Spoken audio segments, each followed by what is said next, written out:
வணக்கம். இன்றைய முக்கிய செய்திகள். பொங்கல் பரிசு தொகுப்பு அறிவிப்பு. தமிழர்களின் பண்டிகையான பொங்கல் திருநாளை அனைத்து மக்களும் சிறப்பாக கொண்டாட வேண்டும் என்பதற்காக தமிழக அரசு ஆண்டுதோறும் பொங்கல் தொகுப்பை வழங்கி வருகின்றது. திமுக ஆட்சி பொறுப்பேற்ற பிறகு கடந்த 2022ஆம் ஆண்டு பொங்கல் பண்டிகைக்கு பச்சரிசி, வெல்லம், முந்திரி, திராட்சை உள்ளிட்ட 20 பொருட்கள் அடங்கிய பொருட்கள் பரிசு தொகுப்பு கரும்பு வழங்கின. 2023ஆம் ஆண்டு 1 கிலோ பச்சரிசி, 1 கிலோ சர்க்கரை மற்றும் 1 கரும்பு உட்பட்ட 1000 ரொக்க பணம் வழங்கப்பட்டது. அதே போல 2024ஆம் ஆண்டில் 1 கிலோ பச்சரிசி, 1 கிலோ சர்க்கரை மற்றும் கரும்பு ஆகிய பொங்கல் பரிசு தொகுப்பாக வழங்கப்பட்டன. அதோடு 1000 ரொக்கம் வழங்கப்பட்டது.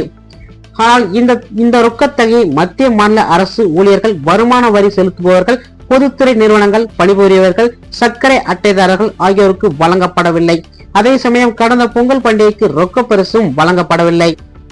இதற்கிடையே வரும் பொங்கல் பண்டிகைக்கு தமிழக அரசு 1 கிலோ பச்சரிசி, 1 கிலோ சர்க்கரை மற்றும் முழு கரும்பு ஆகியவை வழங்க உள்ளன.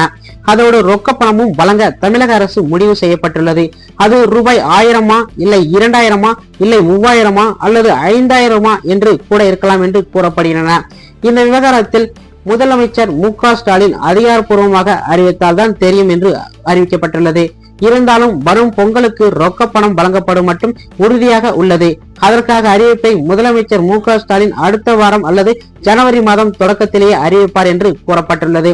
தமிழக அரசின் பொங்கல் தொகுப்பு தற்போது தயாராக உள்ளது. முதலமைச்சர் முறைப்படி அறிவிப்பு வெளியிடப்பட்டுள்ளது. அதன் விநியோகம் உடனடியாக தொடங்கும். வரும் ஜனவரி 10ஆம் தேதி அனைத்து குடும்ப அட்டைதாரர்களுக்கும் பொங்கல் பரிசு வழங்கி முடிவடையும் என்று அறிவிக்கப்பட்டுள்ளது.